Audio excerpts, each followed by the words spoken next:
New year, new you? Maybe, maybe not. The market, will it be better? Interest rates, what direction are they going? Housing crash, when's it going to happen? AI, what's it going to do to disrupt the world as we know it? Today's episode is just that episode, our take on the future of mortgage, real estate, and the U.S. economy. Ladies and gentlemen, boys and girls, children 18 plus, you are tuned in to the Loan Officer Podcast with me, Dustin Owen, and my main man, JC. John Coleman. Dio, what's popping? Well, right now I'm thinking about our friend Renee Rodriguez. Okay. Because during my intro, I had an itch in my eyebrow. And guess what you do when you have an itch? Fucking pick it? Well, you scratch it. Yeah. I just took my thumb to my brow and scratched it. Is that a Renee Rodriguez thing? Well, it's not a Renee Rodriguez thing, but it's what Renee teaches what not to do in his Amplify course, as well as in his book, Amplify Your Influence, which I just finished. And I'm thinking, oh my gosh, I just did one of those weird ticks, picks, prods that he tells you not to do. The good news is 2/3 of our audience, they listen on Spotify and Apple. 1/3 of our audience that watches us on YouTube, they just saw me pick at my face while doing that intro. I don't listen to public speakers if they don't stutter, use an or do one of those weird ticks because it makes them not human. Interesting. So I tune out when people are up there and they have good posture and they pause and they do that completely fake. I tune them out. Are you an outlier, do you think? I am the outlier, sir. Okay. I've never met anyone on the planet like myself. Well, because here's my issue. I'm sometimes too close to the subject matter, right? And I look at it through a different lens, and I tend to be hypercritical of people who use their clutch words, their their you-knows, if you say right, if you say right, like corporate people say, you know what I'm talking about, right? Tuned out. If you say I'll listen. If you use an and stutter over your words, that means you're a person. But if you go up there flawlessly and just execute it, you're a fucking robot who just all you do is practice in the mirror for 50 years. I have to look perfect. You're a loser. But anyway, yeah, sure. What if you're successful? What if you're highly sought after? What if you're sit down and just be successful? I don't need to hear you preaching about how to make people who will never be as successful as you try to be successful. No, but what I'm getting at is, what if you're successful because of your ability to speak, present, pitch? What if you are the person that IBM is willing to put on their payroll for $300,000 a year, ask you to work no more than 12 hours a week, if those 12 hours are spent pitching, speaking, and winning business? Or you're Northrop Grumman, or you start naming those defense contractors around the world. I want you to go up to every presentation with a half drinking water bottle on it. I want you to squeeze it. I want you to crunch it. I want you to make as much You'll never noise see me do that. as you possible. Will never. I would never hire me. I would never invite me back. I would get up and walk out of that. If you're sitting there and you're not framing your message, if you don't have tangible tie downs and takeaways that tell me, what does this mean to me? Why is this important? Why should I speak to you? I'm with you. If you're an eloquent speaker, but you're not saying shit, I don't trust you. I'm out. But there's nothing wrong with somebody being so good at what they do. They've worked their butt off to be that polished. Do you get mad at your favorite basketball player because they never miss a free throw? All I'm saying is, Dustin, embrace being human, embrace the flaws. Stop trying to be perfect, because only I am. So let's get started with today's episode. So what you're saying is that the fact that I itched my eyebrow with my thumb. Bro, at least you're not digging for gold in your nose. That's a problem. I'm going to do that in my car when I'm driving home when no one's looking. Oh, people look, motherfucker, because you do that at a red light. People see you. You just don't care. They see you do that. You're probably right. I don't care. I know you don't, but that's what I'm saying. So you shouldn't care if you get up in a front on a stage full of people and you wipe your eyebrow, or you say or or you pause, or you, which happens. You're supposed to pause. Until you remember what the fuck you were about to say. Because I'll be that said, I was looking at my schedule. Okay, I have 8 speaking engagements between now and the end of April. Round of applause, because we did speak this in Resistance 3 years ago when I was like, wouldn't it be great if you traveled the world like a WWF wrestler and you just slept out of your suitcase and Ramada Inn and Days Inn, and it'd be Marriott for you, I know, Bonvoy, but you know. Yeah, I mean, I just got back. By the time this drops, okay, I'm flying home from New Orleans. Shout out to my new friends over at Eustace Mortgage. Okay, I'm then driving in 2 days down to Lakeland, Florida, and doing a half-day event for our friends at Mid-Florida Credit Union. Okay. Then we have Mortgage Con, right? Mortgage Con 2025. It is going to be an epic event, probably the mortgage sales conference for the first half of 2025. It's in our home market in Orlando down at Universal Studios. I will be one of probably a dozen keynote speakers at that event. It's a 3-day event. From Mortgage Con, I'm going to go up to Greenville, South Carolina, where we're going to do a TLOP event, right? This is Originator Mastermind Summit.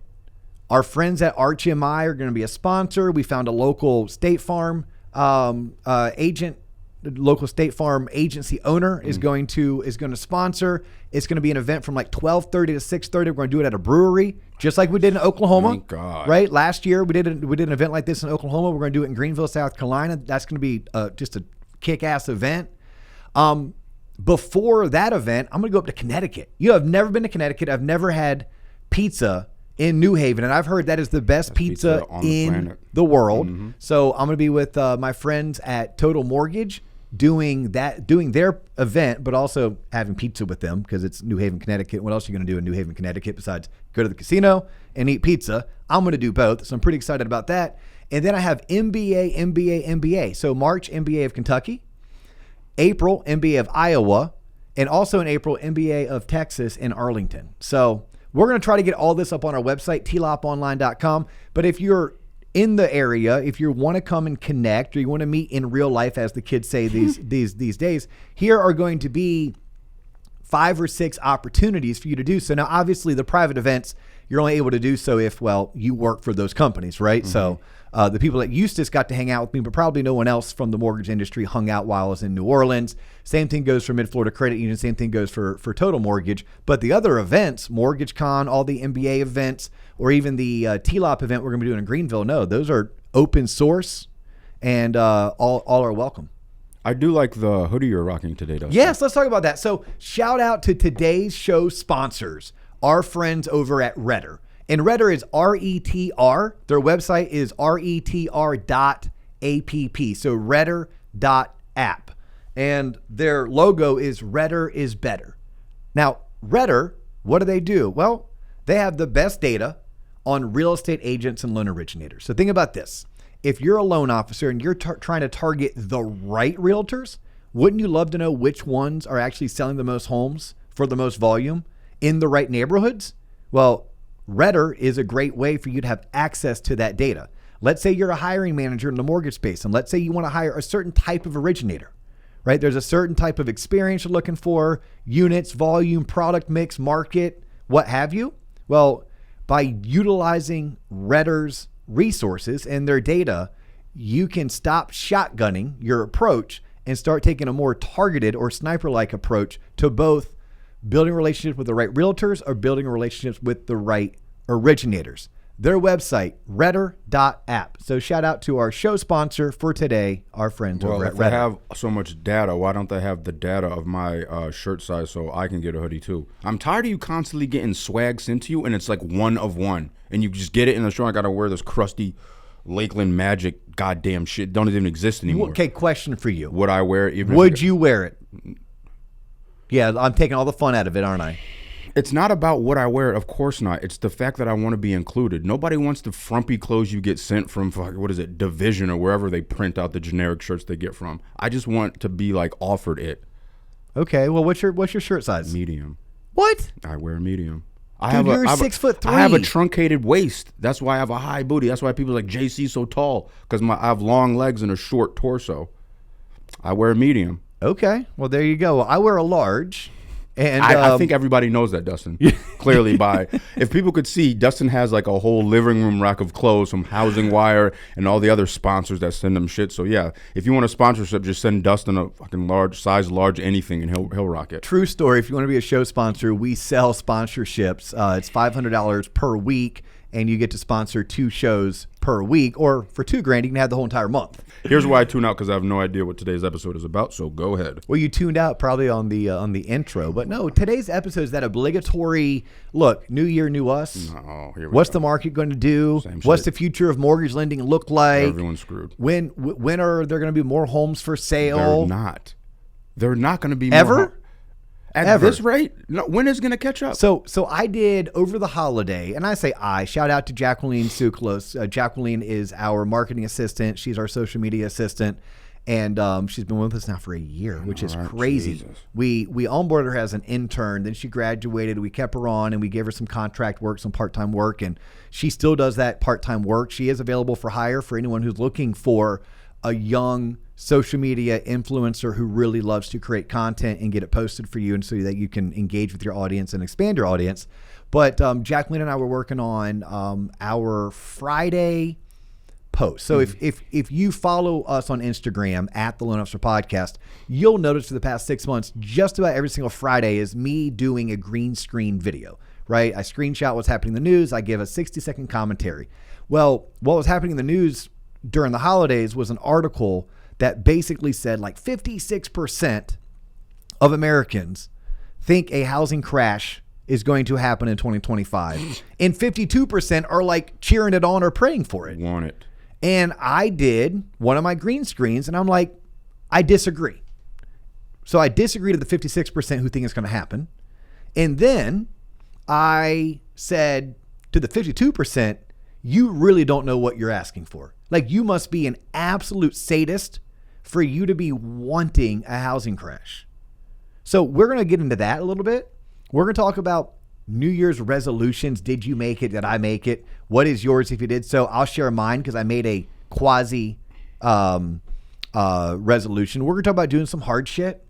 We're going to talk about the economy and things that we're going to be on the lookout for. And potentially, although you did this on a previous episode, so maybe we don't want to like beat a dead horse, but let's talk about technological advancement, right? I mean, our whole entire last episode, it was passionate. And it wasn't there to be a fear mongerer. It wasn't there to dissuade anybody from wanting to be in this industry. I think this is a fantastic industry.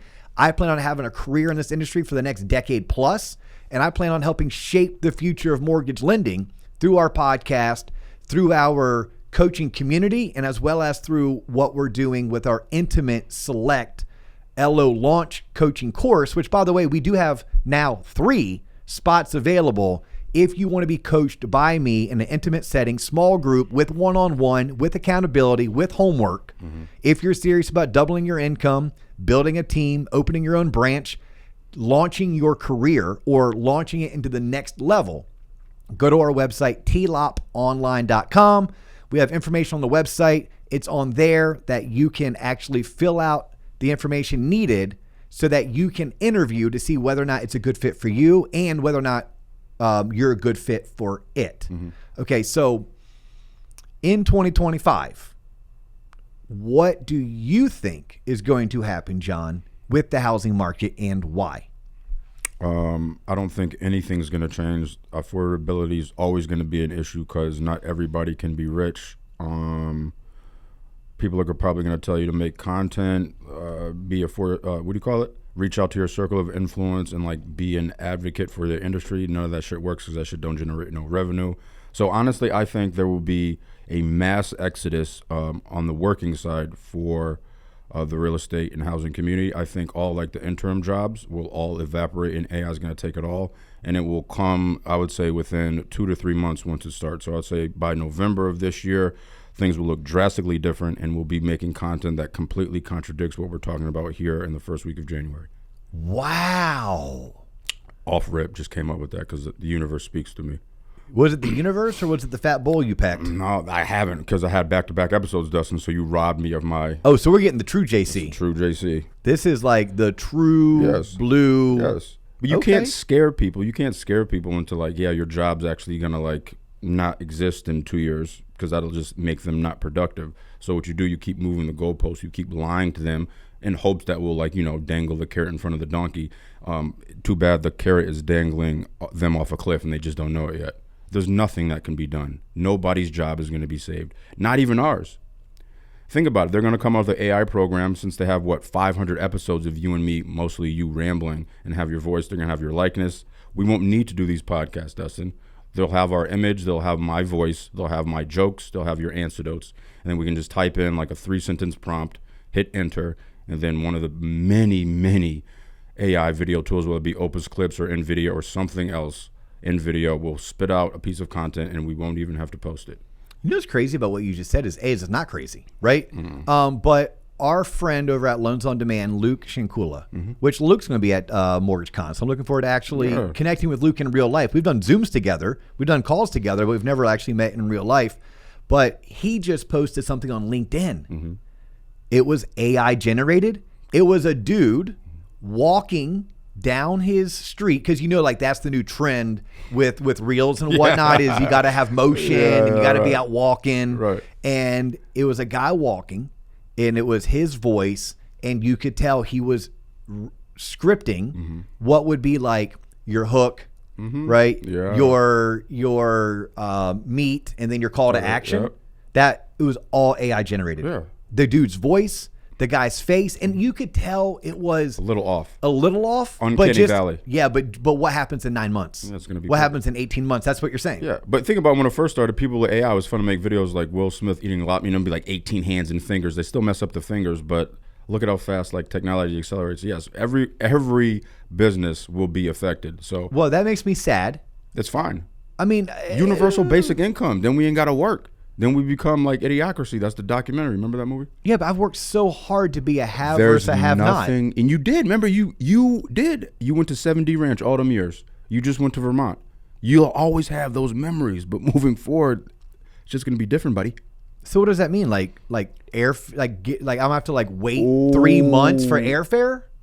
Air. Speaking of air, they will charge us for air, but go ahead. Oh, and for air to breathe? Yeah, that's a new one. I swear to God, people are gonna start. You're gonna be charged for Well, air. right now, if I go to Breckenridge, they'll sell me some O2 because I get headaches from altitude. Oh my God. That's Yeah, so you can already they have oxygen bars.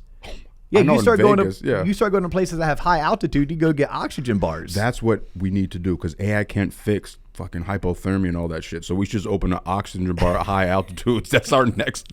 You heard it here first. We're closing down TLOP.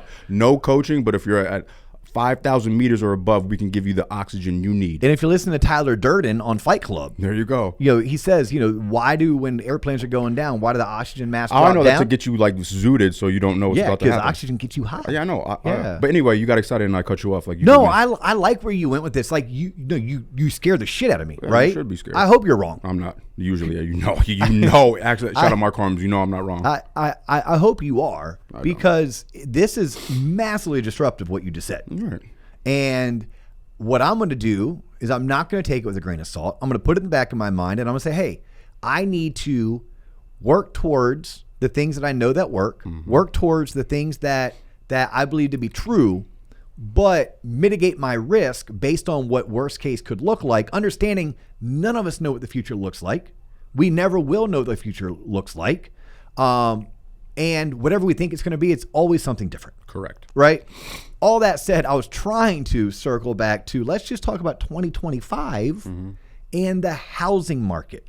Do we think homes will be worth less money at the end of 2025 than they were at the beginning of 2025? Do you think more homes are going to be bought up by large corporations instead of individuals? Or is that trend going to continue? I think that continues, but I don't know if it's happening. The data, I listen to Logan Motoshami over at Housing Wire. Logan's like, guys, I study data for a living. Right.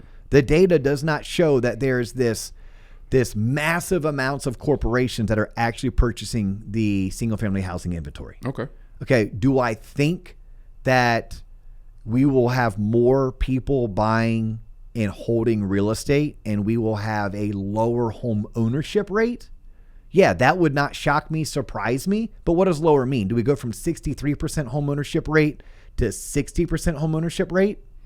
Okay, it's 3% less, but it's millions based on our population. Right. It's millions of less homeowners in 2025 or 2026 than we had in maybe potentially 2006 and 2016, except it's not because household formation has grown, population has grown. So the actual number of homeowners will probably be greater, but the percentage of homeowners will be less. You picking up what I'm putting down there?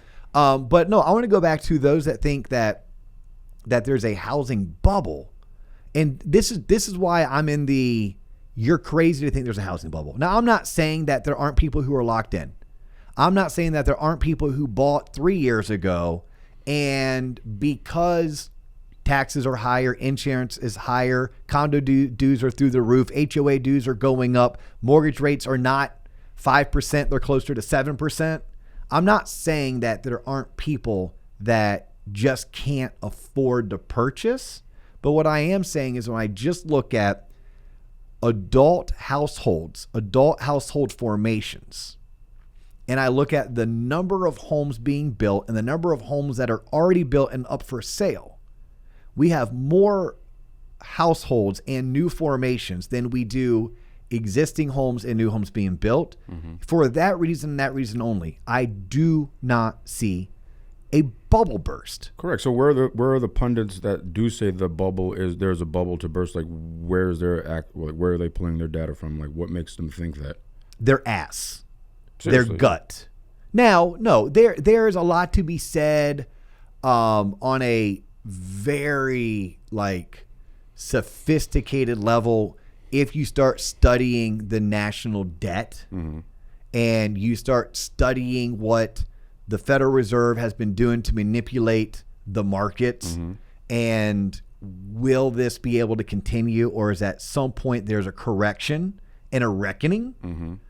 Could we at that standpoint potentially see a correction? Yes. And a correction, by the way, is typically 10% decline in something, right? So if the stock market is at, I don't even know what it's at, 25,000, the Dow Jones, 30,000, I have no idea, right? That's how much I pay attention. And it goes down from 30, let's just say, to 27, that's a correction, not a crash. It's a correction. If your home is worth 400,000 and next year it's worth 360, that's a correction. It's not a crash. The only person that penalizes is the person who just bought it and they have to turn around and sell it. Right. Well, what's the first thing that we started teaching loan originators and home buyers 5 years ago, John? People will always die, get married, and have kids. That, yes. But if you're looking to buy a house, what's one of the first questions you should ask yourself? What's the time frame?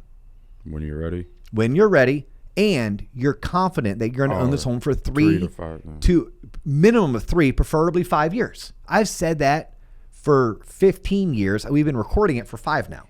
So for that person who bought the home in 2004 for $400,000, worst case, we have a correction. I don't see a correction coming, but let's just say, because there's some things that are way above my pay grade, way above my skill level and my experience.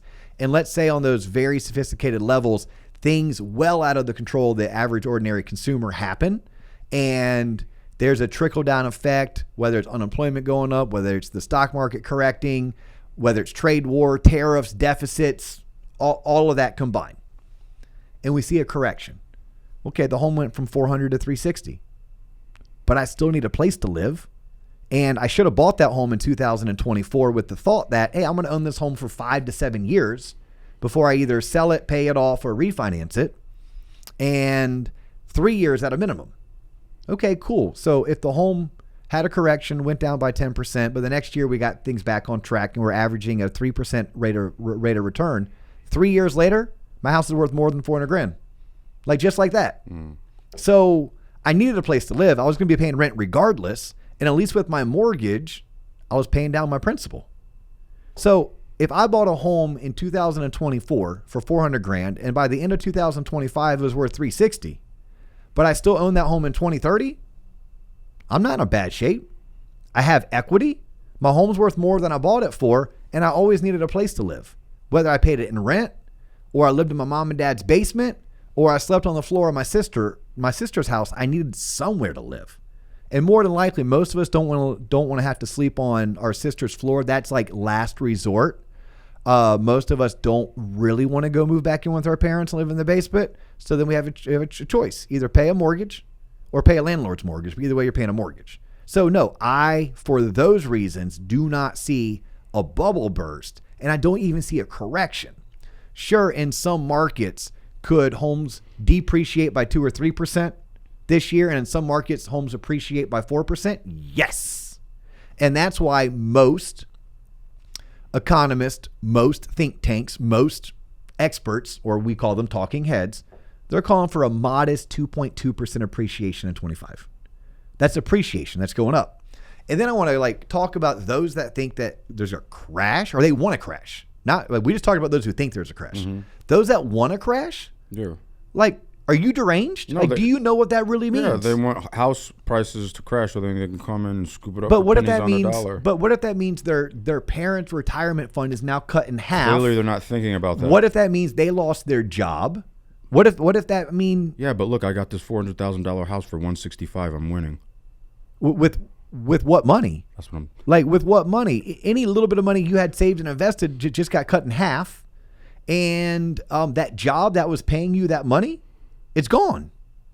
Like I lived through this. You lived through this, right? You were probably coming out of college. Were you not? I got hella lucky. As soon as the economy crashed, I got full time at EA Sports, and I was untouched, so I had no idea what people were talking about. Yeah, I mean, but I lived through Right. 2007, 2008, 2009, rebuilding in 10, rebuilding in 11, getting back on track on 12. Right? Then I had a hell of a run from 12 through 17, hiccup in 18, kind of back on track on 19. World started falling apart in 2020. Oh, no, it's not, because the government just infused so much freaking Narcan that now we're going to have a party on Narcan for 2 years. And then we're dealing with this downturn of 22, 23, 24, and now we're going into 25. For my mortgage professionals and my real estate professionals, I will tell you, we used to say survive for 25. I'm going to tell you survive through 25. I don't see this year as being a robust year. We've been saying this now for probably 3 or 4 months. But there was a time, if I went back to like October of 23. Thrive in 25 was the rhyme, I think. We were saying survive for 25. All right. Well, what they should say is survive to get through 25.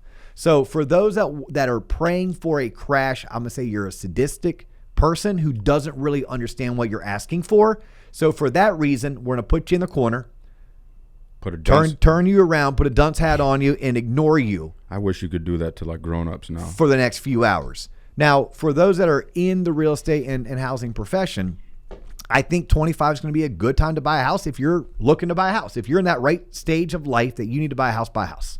If you're looking to buy a house and you're going to stay in it for 3, preferably 5 years, buy a house. Right? Because what else are you going to do besides live on your sister's floor or live in your parents' basement? Do you see like other markets? Do you see with like generations getting older? Do you see like somewhat of a mass exodus to where it would have an effect of people leaving like the cities and Chicago or Cali or LA or New York or Miami, like moving to more rural, like interior places?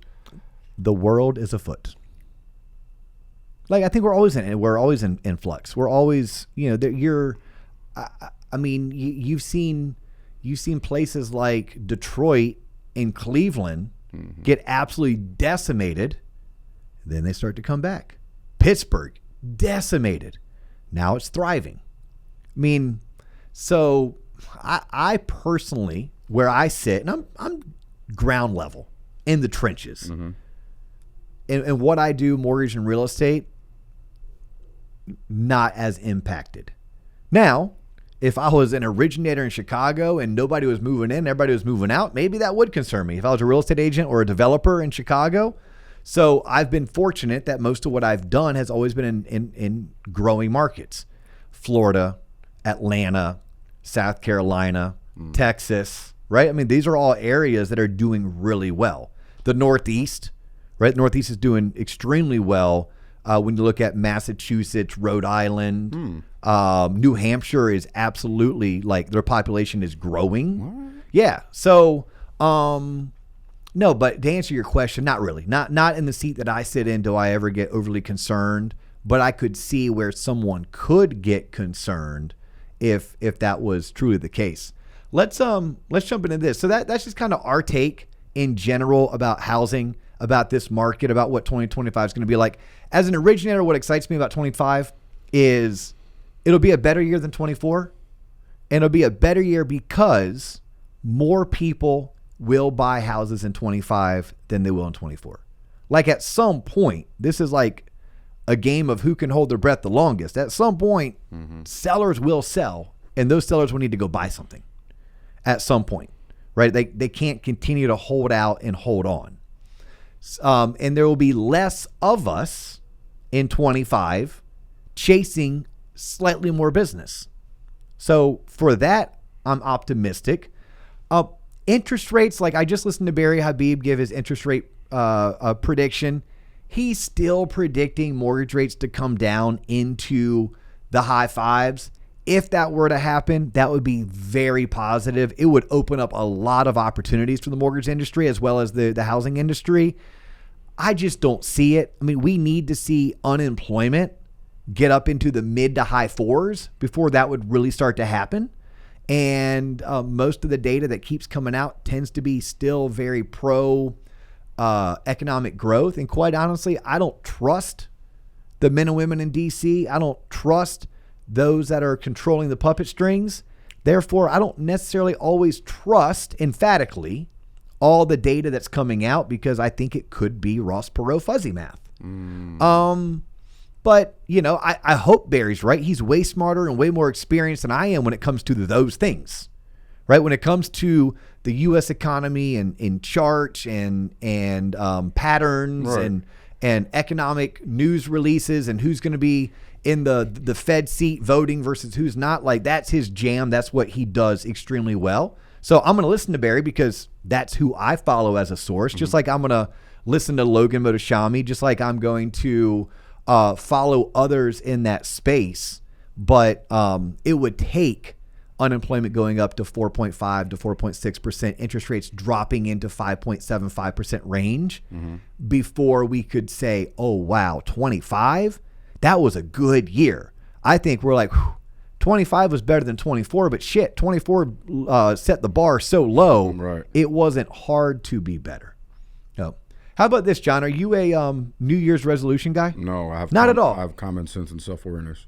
You have what? Common sense and self-awareness. Okay. It's the most important currency on the planet today that very few people have. So no, I don't make New Year's resolutions. Do you have a way to teach common sense and self-awareness? It's impossible. Is it something you're born with? No, because I didn't have it. I touched the hot stove many a time, but then time 3,442, I was like, maybe I should stop touching this hot stove. And ever since then, with the help of you and other people, I've really become more mature. But no, you can't teach common sense, Dustin. That's why nobody has it. Nobody? Nobody's a strong word. Nobody has. I'll look. Which camera should I look at? Nobody has common sense and self-awareness. It's either one or the other. Okay. You can't have both. Do you strive to have both? Yes. You do. So you make a conscious effort every day to be like, hey, is my decision common sense? Yes. And am I self-aware? That's how I live my life. 100%. You know, I would tell you common sense is something that I do think you're born with. Some people like get it and some people just don't. And common sense has taken me very far in life. Right. Like it's to where like my wife's cousin who we hang out with all the time. I mean, he's basically like a little brother to her, which makes him like a little brother to me, or, you know, he is blood family, although he's so far removed from me from being blood family. Shout out to Ben.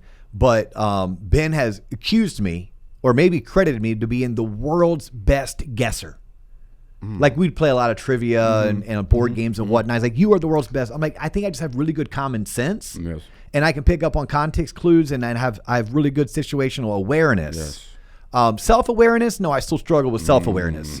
But situational awareness, yeah, I'm pretty good at that, and common sense. Where I made business decisions where I'm like, that just doesn't make sense. They're like, well, what does? I go, I don't know the answer, but I'm going to tell you it ain't that. Correct. Like, go find the person who's super smart, do the research, and I promise you, I'm right that's wrong. So what are you going to try to do? Get in shape. You already do that for 25 hard in your dumb triathlons that you be running. Save more money. That's all you do because you love saving money instead of spending it. I don't know why. Grow a team. You're doing that. Like travel more. You already do that. So what do you give the man that already has everything, Dustin? Well, I collect life experiences. Like I really do. I'm all into adventures and making memories. So like for my father, he and I are going to go and do clay shooting. It's called something different, but it's not trap shooting. It's the other type where you get in a golf cart and you go work on it's like an 18-hole course. What? Oh, it's so much fun. You don't kill animals though, right? No. I could do freaking orange clay, like clay pigeons. Like duck hunt. No, yeah, but yes. Are we good here? What do you mean? Oh, my audio's out. Yeah, say so. I'm good right now.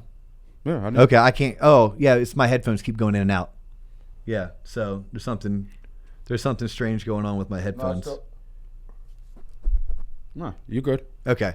Yeah, so collecting experiences is something that was a gift I gave to both my parents. I wrote them both a handwritten note, and I thanked my father for being the type of dad that he was, and I have such great memories because of it. So I just said, for Christmas this year, my gift to you, and maybe even a gift to me, is I want to go make more memories with you. That's right. So he and I are going to go out. We'll do lunch together. We're going to spend 4 hours on this course shooting clay. Oh my gosh, shooting clays. People are gonna make fun of me for not being able to come up with the word. It's not trap shooting. It's sporting clays. Ski. It's called sporting clays. Okay. So yeah, we're going to this place called Blackjack's in the middle of nowhere, in the middle of Florida. And I've been there before for a charity event. I had a blast, and I always thought I want to take my dad back here. And then my mom's she gets taken care of.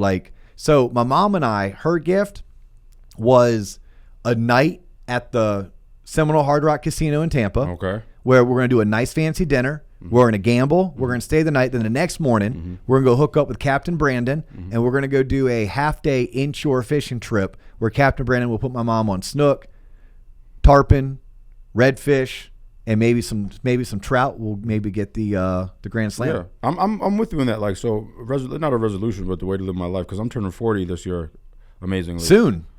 What's the actual date? The 25th? Yeah, I'm not going to tell. Is it January 25th? No, February 9th. It's not that. Okay, go ahead. But yeah, it's more about experiences. I'm really, what do you call it? De-associating myself with society. So really in 2025, I want to be less in the mix, even more so than I already am. Do you think that's a good thing, though? That's fabulous. For you? I'm preparing myself. Because I'm a big diversity of thought guy. Yeah. I don't like academic inbreeding. Academic inbreeding is when you're constantly learning from the same group, whether it's the same college, whether it's the same 5 people that you hang out with, whether it's the same organization that you've worked for 15 years. If you're not seeking information from outside, you are not diversified in your thoughts. Correct. So are you afraid that as you become a bigger recluse that you're less aware of not just what's going on in the world, because maybe you don't care about that, but you're not pushing yourself to think broader, to think deeper, to expand? Well, I have a lot of growing to do, regardless of what happens in the future, because I can't even change my tire. So there's a lot of room for growth in my. You can't change a tire? No. Have you? Can you? Yes. Have you? Yes. Oh, shit. That's what AAA is for. Next question. Okay. Now I have failed as a parent because I do not believe my children can, but my son, who has great common sense. Figure it out. Dude, he'll go to YouTube and he'll have it figured out in a heartbeat. There we go. Where does he go first? Technology. Yeah, he'll have it figured out in a heartbeat, and he'll do it. Our what do you call it? Dynamic? No, our generation or something. Yes. We would take off the tire, break it first, and then figure it out. That would be our first move. Well, the first thing you have to do is loosen the lug nuts before you put it on the jack. Do not put it on the jack and then try to take off the lug nuts. Don't tell me. A lot of people do that incorrectly. So loosen the lug nuts first. Really? Then jack it up. Then take off the tire. See, then slide on the spare. spare. I would have already got an F. I would have already failed. So there's a lot of room for me to grow, Dustin. Yeah, I learned how to do all this, and then I made a pact to myself that I would work so hard doing things I like to do, that I'm really good at, that pay me a lot of money so I can pay other people to come do what they like to do and they're good at. Correct. And then all those jobs will be replaced by AI. Next question. You cannot replace a tire changer with AI. Oh, my God. I can't wait. Can you? Oh, it's... Are you going to be able to change my tire on the side of I-95? Tesla, they already got them fucking robots walking around. By the end of this year, you will see mass integration of robots doing service tasks. Now, it might be small, like a little robot delivering your food to your hotel, but you've already experienced it and you've become numb to it. Like when you're in Arizona, you saw little fucking Waze cars that drive themselves. It's a slow indoctrination process because it can't be a jolt because everybody be like, what the fuck? Does it scare you? Is that why Elon is pushing so hard to be President Elon? Oh, good. I hope so. Get rid of all. I want it to go back to the Stone Age. I promise you. Because I'm already insulated myself. Listen, I might not know how to upload the latest TikTok filter or do some dumb Instagram dance, but that's fine by me. Interesting. Well, you asked about, I think you're asking me about resolutions, right? Yes, I will continue doing the things that I've done. I love this version of me and I want to do more of it. I want to get better at it. I want to embrace it. I want to expand it. But this version of me that I've been living for the past 5-6 years now, I freaking love. Right. So yes, I'm still on my 75 hard reboot. For those that follow, I failed. So I did really good. January 1st, Right, all the what way happened? all the way through like January 21st. January 21st, a piece of cheesecake caught my eye. December 21st, because it's not. I'm sorry. Okay, Yeah, okay. December 1st through like December 21st. Piece of cheesecake. Piece of cheesecake caught my eye. Yeah. So I had just a taste. And you. And then cheesecake. Then went to 2 more pieces of cheesecake. Then went to that brownie. Then I found that they had apple pie, and I crushed it. Yeah, but you're on vacation. No. This was at my Central Florida Tri Club Christmas party. Okay. So when all the like top supreme athletes get together and enjoy themselves, is that what you're talking about? Oh yeah, you have never seen a like one house full of a bunch of 30 to 60-year-old fit people. Yeah. What are they? Who for the most part are nothing but like middle suburbanites. Really? Is that like, Yes. Is that like vegan options? Is that all that stuff? There's a very No, bougie- man. I train with a ton of Colombians. Really? No, dude, they're getting So hammered on don't- rum. So and you can just dancing. you can just start over. That's not how 75 hard works. Well, It's a so game of integrity. so then, long story short, we do this thing with our next door neighbors every single Christmas Eve, and I was like, you know what, screw it, because I still hadn't drank yet. On the 24th, I drank, and then my wife and I went to Vermont, like we talked about in the last episode, and I'm like, it's not fair to her that she's going to go on vacation. Her husband's going to want to go exercise an hour and a half. Her husband's not going to want to have drinks. Her husband's not going to want to go to Ben and Jerry's and have ice cream because you're in Vermont. That's what you should do. So I just said, you know what? Screw it. I went off the rails from the 24th through the 31st. That's 4 days. Pretend that's not even like a week. And I got back on the 1st. So just pick up where you left off. Don't start over. Well, so my whole thing is I've done 75 hard 3 times. It's already changed my life for the better. And I still promote it. And I still encourage people to put themselves through it and to complete it without cheat days, without asterisks, right? No Barry Bonds addition to your 75 hard, Nothing wrong with because that. I didn't have it for my first 3. But this time I recognize I just need to get back on the 75 hard lifestyle. Right. So yes, I allowed myself some flubs. I'll extend my time frame and I'm going to complete it. But what I'm trying to do is just become healthier because I have allowed myself to maybe slip a little bit. Right. But here's what I'm going to do in 25. I don't believe in resolutions at all. And I believe the best time to start something is today. Goddamn now. Right now. You want to do something, do it today. Right now. Yep. Like do it today. Don't wait till Monday. Don't wait till the 1st. Don't wait till after this holiday or after this event. There will always be a holiday, always be an event, always a reason for you to delay what you really want out of your life and out of yourself. So today's always your first day. For that reason, I don't necessarily buy into any type of resolution. That said, I do like to have themes of the year. So I'm going to talk about my theme of the year, but I will tell you, to answer your question, I like doing hard shit. And I got to a point to where doing one Ironman 70.3 a year. Not enough. Not enough. I'm going to do 2. So I'm going to do Gulf Coast in Panama City in May. And then I'll probably end up doing either Wilmington again, which is North Carolina, or I may sign up for the Florida 70.3, which is usually in Haines City in December. But I'm going to do 2. And potentially, if we can convince them to do it, one of my closest friends, Joey, and my other closest friend, Rob, Joey and I have been trying to get Rob to do his first half marathon. And we think 2024 may be the year that we can convince Rob to quit being a little bitch and step up to the plate and train for this half marathon. I know what probably 90% of mortgage loan originators, I know what their New Year's resolution is for 2025. What's that? It's to create more social media content. And you know exactly what they won't do? Create more social media content. But they'll talk about it a lot and go to a lot Well, of what most of them need is a great mentor, a great coach. They need leadership and they need accountability. So if you are not paying for a business coach, that's what your New Year's resolution should be. And we give you 2 options. You can join the community. Like we have men and women, John, joining the community that are $100 million producers. And they're like, look, I'm at a point in my career, I don't need the in-your-face coaching, but I need a really good community to be a part of. And I need access to all of the calls, all of the trainings, and all of the resources. We have others that are like, I really want to do coaching, but I don't know if I'm ready, but I know I'm ready for the community. And I know I need something, right? Because nothing changes if nothing changes. So we have across the spectrum, $100 million producers and newly licensed originators. But those that get the most out of any type of coaching are those that put in the most. And when you put in the most, that's when you join courses like our launch program. And launch is is launch because it's small group, because it's one-on-one, because you're held accountable, because you're assigned homework, and because you're meeting consistently with the same people. And after 16 weeks, you're like, damn, look at how far I've come. Mm-hmm. If you're making a New Year's resolution and you're a loan originator, I would tell you, you should be, my New Year's resolution is to hire a coach. My New Year's resolution is to get a great mentor. My New Year's resolution is to be led by somebody who embodies and emulates exactly what I want out of my career. That's what my New Year's resolution would be. Wow, Dustin. Yeah. So theme, I told you theme, and we'll maybe close out on this. Okay. My theme is something that is super difficult for me. In fact, my wife laughed at me when I told her what my theme of 2025 would be. What is it? You won't interrupt people? No, but I should work on that. You just did. It was a pause, not a period, Dustin.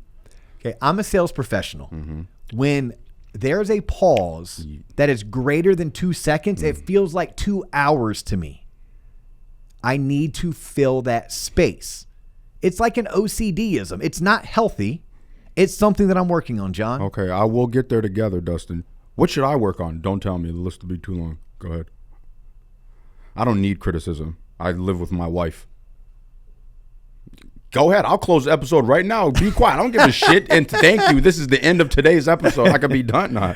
No, we promised the audience. Half of them don't care. Some do. And most are probably tuned out by now. But no, I have a theme. My 2025 theme is let it come to you. Meaning I need to remind myself, quit pushing so hard. Quit kicking so violently and let it come to you. Now, many of you don't have my disease, right? Many of you need me to come cough on you. Yes, many of you need the disease. To give you my disease. Jesus Christ. My disease is I don't let anything come to me. Yeah. I'm a big fan of first you knock on the door. If no one answers, you jiggle the handle. I actually read that. Shoot, ready, aim. I saw that. Yes. I read that in a book. Yep. And then finally, if you're knocking and you're jiggling and the door's not open, kick that motherfucker down. Right. If that's what you want or if that's what you want to be introduced to. So that's a disease that I have because sometimes you can actually run people over. Mm-hmm. Sometimes you can race to a place that isn't ready for you. Mm-hmm. And we do know it's all about timing. So in 2025, I'm still going to be me. I'm still going to be all drive, all go, all gas. No brakes. But occasionally, no, we're going to install that brake pedal. And occasionally, we're just going to tap them. We're just going to pump them a little bit to slow things down to let it all either catch up or let it all come to me. Because there's some things in my career right now that I'm not getting. There's some things in my career that I want so bad I can taste it. But I also can read the tea leaves. I also can see everything falling into place. And if I can just sit back and be patient, it will come to me. And when it comes to me, it may come to me packaged in a manner that is way easier to absorb, to digest, to consume than if I raced to go get it, ran some people over along the way. So yes, I'm going to focus on, it's also a way for me to slow down my heart rate, slow down it's funny, people talk about anxiety like, oh my gosh, like I was so worried about things. My anxiety is more about like, I didn't get all of this done. I didn't accomplish all these things. I couldn't be at 5 places at one time. Mm-hmm. So I guess it's still anxiety. It's just not the type of anxiety that is crippling. For mine, it's more a motivational anxiety. But I know I've learned it's not healthy. So yeah, my theme is to let more things come to me and potentially be willing to pump the brakes. Good for you, Dustin. That was well said, man. So let's do this. Okay. Let's find a way to put a bow on the show. Just say it's the end of the show. It's the end of the show. Just like John said. One day. One day. No, I need to give people calls to action. That's what your coach told me to do. Remember that coach you hired? No, you didn't hire him. I did. Yeah. Yeah, exactly. Yeah, that's you. You want to work on something? Work on your intentionality. I will be so much more intentional moving forward, Dustin. I will work on it. No, John, full disclosure, did make that promise to me. Our theme, John and I, the JC and DO show, is to be more intentional, right? Yeah, We're give going to you wing guys it more less. wing it less for you guys and gals out there. That Wing it less. We got by for so long on our good looks and charm. Like Johnny Manziel and all good things must come to an end. At some point, we are going to have to We're going to get caught in Vegas. get a little Aren't bit you supposed to be in intentional. the game right now? Fuck it. No, so let's go ahead and do this. If you love what we're doing, go ahead and share us. You can follow me individually as Dustin Owen That can't remember. on There it LinkedIn. Right? So go to LinkedIn, first name Dustin, last name Owen, connect. You'd be amazed at how accessible I make myself to our audience. On Instagram, we are at the Loan Officer Podcast. I ask you, go and give us a follow. Instagram and LinkedIn are the best ways to get a hold of us. And again, we make ourselves widely accessible. If you like free, well, our YouTube channel is free. If you haven't done so already, go to the Loan Officer Podcast YouTube channel and click subscribe. You will find way more content than just these episodes on our YouTube channel. If you still like free, I write a newsletter. It comes out every single Thursday. I give sales tips. I give market updates. We talk about what's happening in the news. Our website, tloponline.com, is where you need to go, and that's where you will be able to sign up for our newsletter. By the way, if you receive our newsletter, you'll also get invited to one free coaching call per month for all of 2025. But if you don't get our newsletter, you won't get invited to that one free coaching call. And speaking of coaching, we currently have only a handful of slots open for our spring semester loan officer launch, in your face, guaranteed to make you a much more successful business professional. Come get coached by me. Ask my team, are you a good fit for launch? Is launch a good fit for you? That information is found on our website, tloponline.com. And if you're not ready for the in-your-face, hold you accountable, double your income type of coaching, but you do want to be part of a coaching community, please check out what we're doing over at the TLOP MLO coaching community. That information as well can be found on tloponline.com. Thanks to our show sponsor, Redder. And I look forward to seeing all of you, whether it's going to be in Florida, in Connecticut, in Kentucky, in South Carolina, in Iowa, or in Texas. Please know I have a passport. I am willing to travel. He's John Coleman. I'm Dustin Owen. That's all the time we have for you today, but we do look forward to catching you on the next episode.